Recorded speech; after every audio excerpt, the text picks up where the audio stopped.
नमस्कार। आज का वीडियो हमारा एक अवेयरनेस वीडियो है कोविड की टेस्टिंग को लेके। बहुत सारे प्रश्न हमारे पास आ रहे हैं हमारे व्यूअर्स के और पेशेंट्स के कि कौन-सा टेस्ट हम कराएँ जिससे पता पड़े कि हमें कोविड पॉजिटिव है या नेगेटिव। तो सबसे पहले तो ये समझने की कोशिश करिए कि कोई भी टेस्ट हम जब करा रहे होते हैं, उसका पर्पस इस समय ये है कि अगर किसी पेशेंट को कोविड पॉजिटिव है, तो वो डिटेक्ट हो जाए, चाहे किसी भी माध्यम से डिटेक्ट हो।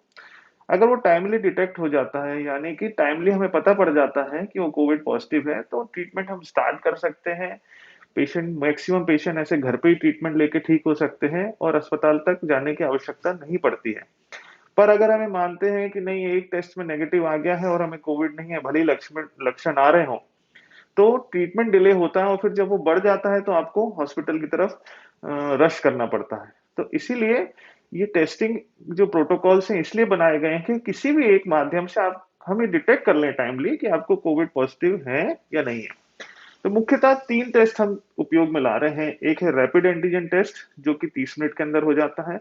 दूसरा है कोविड आरटी-पीसीआर जिसकी रिपोर्ट 12 से 24 घंटे के अंदर आती है, डिपेंड करता है लैब पे कितना लोड है और सैंपल कब लिया गया। और तीसरा है सीटी स्कैन चेस्ट। तो समझें, एक तो ये होता है कि अगर आपको लक्षण आ रहे हैं, तो हो सकता है आपका रैपिड एंटीजन टेस्ट किया जाए। रैपिड एंटीजन टेस्ट का मतलब है कि जल्दी हो जाता है, 30 एक मिनट के अंदर इसकी रिपोर्ट आ जाती है। इसकी स्पेसिफिसिटी बहुत अच्छी है, मतलब कि अगर ये पॉजिटिव आ रहा है तो मतलब आप 100% पॉजिटिव ही हैं। अपने को डाउट नहीं रखना है कि ये गलत आ गया या इसे फॉल्स है, ऐसा नहीं। अगर ये पॉजिटिव आ रहा है एंटीजन टेस्ट, इसका मतलब आप पॉजिटिव हैं। फिर अपने को किसी और टेस्ट की जरूरत नहीं है ये कराने की कि ये पॉजिटिविटी देखने के लिए कितना बड़ा है कोविड, ये देखने के लिए हम दूसरे टेस्ट करा सकते हैं, पर पॉजिटिविटी देखने के लिए जरूरत नहीं है कराने की। तो एक तो ये। तो अगर रैपिड एंटीजन टेस्ट जो सैंपल वैसे ही लेते हैं, नेज़ोफेरेंजियल से, मतलब आपकी नाक से मुंह से सैंपल लिया जाएगा और ये 30 मिनट के अंदर आ जाता है और अगर ये पॉजिटिव है तो पॉजिटिव। पर अगर आपको लक्षण है और रैपिड एंटीजन टेस्ट नेगेटिव आता है, तो इसका मतलब ये नहीं कि आप नेगेटिव हैं, कोविड रूल आउट हो गया। कई बार रैपिड एंटीजन टेस्ट नहीं पकड़ पाता है, तो ऐसे केस में हम उसको फिर कहते हैं कि कोविड का आरटीपीसीआर टेस्ट कराएं। आरटीपीसीआर टेस्ट 24 से 48 घंटे या 12 से 24 घंटे लेता है, लैब और अवेलेबिलिटी के ऊपर डिपेंड करता है चीज। उसमें बहुत सारी संभावना होती है कि लक्षण अगर हमें लग रहे हैं, एंटीजन नेगेटिव भी है, तो या आरटीपीसीआर पॉजिटिव आ जाए।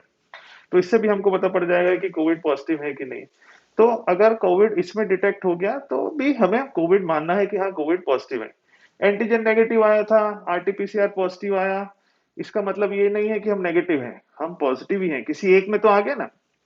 अब कई बार क्या होता है कि लक्षण भी है, एंटीजन भी नेगेटिव आया और आरटीपीसीआर भी नेगेटिव आया, तो इन टेस्टों की एक लिमिट है। मतलब ये 100 में से कई बार 70-75 पेशेंट को ही पकड़ पाते हैं, कुछ पेशेंट छूट जाते हैं कि अपन किस डे पे करा रहे हैं, किस समय पे करा रहे हैं, सैंपल कैसे लिया गया, उस चीजों पे। तो फिर ये देखने के लिए कि नहीं वाकई पेशेंट को कोविड है कि नहीं है, हम उसका सीटी स्कैन चेस्ट कराते हैं। छाती का सीटी स्कैन कराने में हमको कोविड के कुछ चेंजेस लगने लगते हैं। तो अगर आपको लक्षण है, खांसी है और एंटीजन नेगेटिव है, आरटीपीसीआर भी नेगेटिव है, पर आपके सीटी स्कैन में अगर चेंजेस दिखने लगे, तो इसका मतलब अपने को कोविड है। तो ऐसा नहीं मानेंगे कि अपन को ये 2 टेस्ट तो नेगेटिव आए थे और हमें कोविड नहीं है। अल्टीमेटली हम क्या चाह रहे हैं कि किसी भी माध्यम से आपको अगर कोविड है तो डिटेक्ट हो जाए, ताकि हम आपको प्रॉपरली ट्रीटमेंट दे पाए, प्रॉपरली आपका ट्रीटमेंट शुरू कर पाए। क्योंकि मैक्सिमम केसेस में अगर ये जल्दी डिटेक्ट हो जाता है, तो आप घर पे ही रह के दवाइयां लेके मैक्सिमम पेशेंट्स ठीक हो सकते हैं। प्रॉब्लम क्या होती है जब हम नहीं मानते हैं कि नहीं, एक में तो नेगेटिव आ गया, इसमें पॉजिटिव तो हम नेगेटिव मानेंगे, या डिटेक्ट नहीं हुआ, हम डिले करते हैं, सिंपल सा बुखार होगा। फिर जब आपकी डिसीज बढ़ने लगती है, बीमारी बढ़ने लगती है, खांसी बहुत तेज चलने लगती है, तब फिर आपको एकदम से हॉस्पिटल पे रश करना पड़ता है। तो आप समझे, rapid antigen test, COVID RTPCR test और सीटी स्कैन चेस्ट, सबका अलग अलग हमारा उद्देश्य कराने का। सीटी स्कैन चेस्ट ये भी बताता है कि लंग का इन्वॉल्वमेंट कितना है, स्कोरिंग सिस्टम कितना है, ये आजकल सभी को पता पड़ता जा रहा है।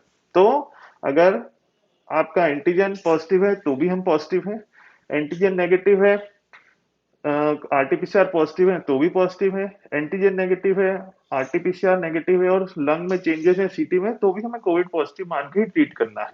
हालांकि ये समझ में आता है कि इन्फेक्टिविटी कम ज्यादा हो सकती है। एक और चीज का हम क्लैरिफिकेशन दे रहे हैं। एक एक टेस्ट है जिसके ऊपर बहुत लोगों की निगाह रहती है, सीआरपी। CRP level. तो पहली चीज समझे, सीआरपी लेवल कोई कोविड का टेस्ट नहीं है कि सीआरपी लेवल अगर बढ़ा है तो इस पेशेंट को कोविड है, ऐसा नहीं है। सीआरपी एक इन्फ्लेमेटरी मार्कर है जो किसी भी बुखार, किसी भी और बीमारियों बढ़ जाता है, चाहे वो डेंगू हो, मलेरिया हो, इन्फेक्शन हो, किसी में बढ़ जाता है। सीआरपी की वैल्यू क्या है? सीआरपी हम क्यों कराते हैं कि अगर किसी को कोविड है और उसका सीआरपी बढ़ रहा है, इसका मतलब कि इसकी संभावना है कि पेशेंट की स्थिति बढ़ेगी, इसको हॉस्पिटल की जरूरत पड़ सकती है, हॉस्पिटलाइजेशन लग सकता है डिसीज की मॉनिटरिंग करने के लिए। तो अगर आपके कोविड पॉजिटिव है, सीआरपी लेवल नॉर्मल है, तो हमें पता रहता है कि हाँ डिसीज बहुत ज्यादा फ्लेयर अप अभी तो इस हाल पे नहीं है, या वो बढ़ने लगा तो हाँ इसको हॉस्पिटलाइज जरूरत पड़ सकती है, या फिर हम इसमें कुछ दवाइयां बढ़ा सकते हैं, इसलिए है वो मॉनिटरिंग पर्पज से है। किसी का सीआरपी बढ़ा है इसका मतलब ये नहीं है कि कोविड है। कोविड के 3 टेस्ट ही हैं, एंटीजन, आरटीपीसीआर और सीटी टेस्ट। तो हमें लगता है कि अब ये सुनने के बाद थोड़ा सा क्लैरिफिकेशन आपको आया होगा कोविड टेस्टिंग के बारे में। फिर भी आपको कोई डाउट है तो इस वीडियो के कमेंट सेक्शन में आप अपने डाउट्स क्लैरिफाई कर सकते हैं। पर फिर याद रखिएगा, उद्देश्य ये है कि हम, अगर आपको लक्षण है और कोविड है, तो हम टाइमली डिटेक्ट कर लें उसे। डिटेक्ट करेंगे तो जल्दी ट्रीटमेंट होगा और जिसपे घर पे ही रह के मैक्सिमम इलाज हो सकता है। उसे डिनाई ना करिए, है तो है, किसी को भी हो सकता है, और थोड़े टाइम में ये चीजें सेटल हो जाएंगी। चिंता ना करें, स्वस्थ रहें। Thank you.